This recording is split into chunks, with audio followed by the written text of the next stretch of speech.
The Tao Te Ching is the world's most read book, second only to the Bible. It is attributed to Lao Tzu, who lived, or at least is accredited with having dictated the 81 poems of the Tao Te Ching about 100 years before the advent of the Buddha.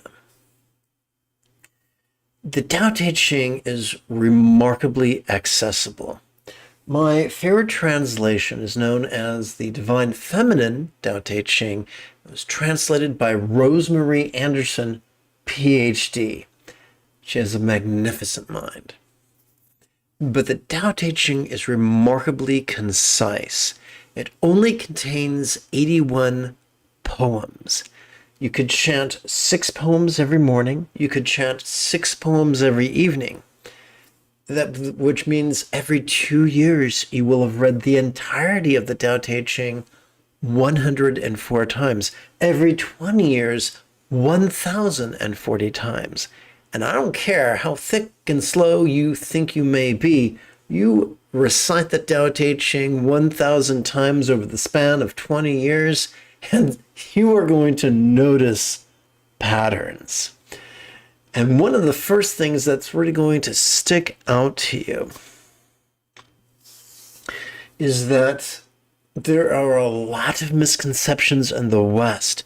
In the West, a bunch of stupid white people who've actually never studied the Tao Te Ching, but have only read commentaries of the Tao Te Ching, insist that the thesis of the Tao Te Ching is the balance of yin and yang. And that sounds great until you actually read the text.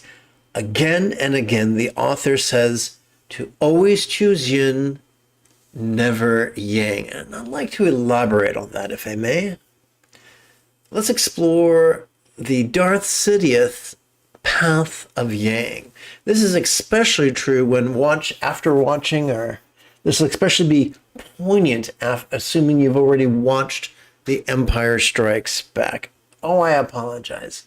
Not that. Return of the Jedi. That's really where you see the darkest side of Darth Sidious as recorded cinematically. In the comics, it gets much darker. So, upon the path of Yang, upon the path of the Sith, being rigid, fearful, controlling, elitist, cryptic, competitive, and cruel are seen as good things. Now, this path is very intense and it could take you many places, but peace and fulfillment are not one of them. When I think of the path of yin according to the Tao Te Ching, I think of Qui-Gon Jinn, who, in the midst of a difficult situation, explained to his Padawan, choose patience. The solution will present itself. He didn't say, we will find the solution. He said, the solution will present itself. So this is the dynamo behind that worldview. Being flexible, loving, laid back, egalitarian, lucid, cooperative, and kind. The style of meditation taught by Gaurab Dorje in the spaciousness of Vajrasattva will help you to cultivate these attributes effortlessly and effectively. I look forward to chanting with you and meditating with you in about a minute or so. But first, if you love Star Wars and you wish to meditate as... Oopsie, I'm on the wrong panel. This is Lama Jigme Gyatso of the Buddha Joy Meditation School. Welcome to Meditate Like a Jedi, which is made possible due to the generosity of viewers just like you.